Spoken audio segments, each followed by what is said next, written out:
Welcome to Charter Local Edition. I'm Tracy Young. Less than 1 in 4 Los Angeles County registered voters participated in the June primary election. But joining us to talk about their efforts to engage citizens in the political process is the Executive Director of the Davenport Institute for Public Engagement and Civic Leadership at Pepperdine University, Pete Peterson.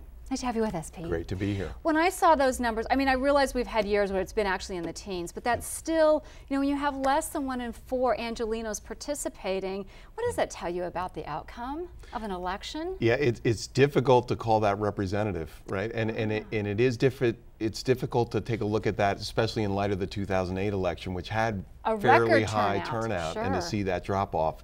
I'm very interested to see where things are going to go here in the upcoming election. And I've asked a lot of people the same thing, and I get really mixed messages. Yeah. So I can't help but to go back at this. I know we've talked about it so much, but Bell to me is a representative of what happens when a populace is not engaged, because in that situation, 1% of the population in 2005 voted to change that from a general law city to a charter city, because had that change not taken place, what happened in that city could not have happened.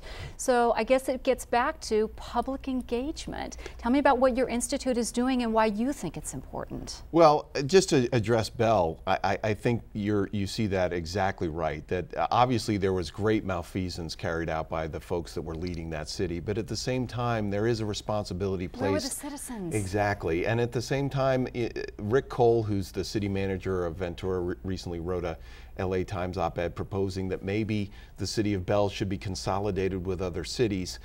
I don't know. Which is the opposite, because Bell was trying to take over the management of Maywood. Right, but I think what you see, if something like that happens, you see that what happens when the public is not engaged, they may actually lose their city. Right. So you're seeing what the stakes are. So it's not just a bad single decision or not good, it could be really serious. Right, and obviously you've seen the ripple effects of what's happened in Bell for cities like Glendale, Vernon, and around that area that are still having to pay some of these salaries for some of these public officials. So it certainly is not a problem that's just contained in Bell.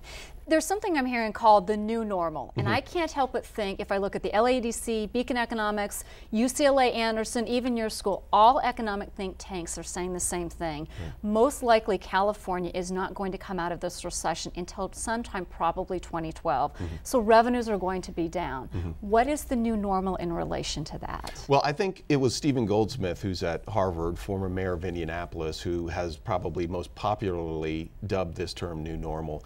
And essentially, as he sees it, it is the fact that budgets are going to continue to be constrained because of a demographic issue. The demographic issue is simply that with the retirement of baby boomers out of city and county payrolls, that the pension obligations are just going to continue to increase. We've only seen just the beginning of the baby boomers start to retire. And so with that, the pension obligations that go with that are going to continue to increase. And at the same time, revenues are going down because of the recession. So you were getting hit at this, you know, basically from both ways. So cities are going to have to make some extraordinary, I mean, cities, counties, states, all of them, they're going to have to make some very difficult decisions. So you can either mix or you can do one or the other. You can raise revenue, you can decrease spending, or you can do a bit of both. What kind of work is your institute doing to help cities work through these issues? Well, specifically in the public engagement projects that we work at, we are dealing with things that are outside the ballot box. So we're working with mayors, city managers, administrative officers in convening the public around a series of deliberative exercises in which residents can really help prioritize the budgets of cities and counties. So bottom line is, when a mayor or city council votes on something, they're not voting on it in a vacuum. They have the buy-in from their citizens. And these are going to be difficult decisions. Councils are still making those decisions, but to do it with from the feedback of the informed public is very important. Which is a whole different way of doing business, isn't it? All right, thank you so much for your time, by the way. Great to be here. For Charter Local Edition, I'm Tracy Young.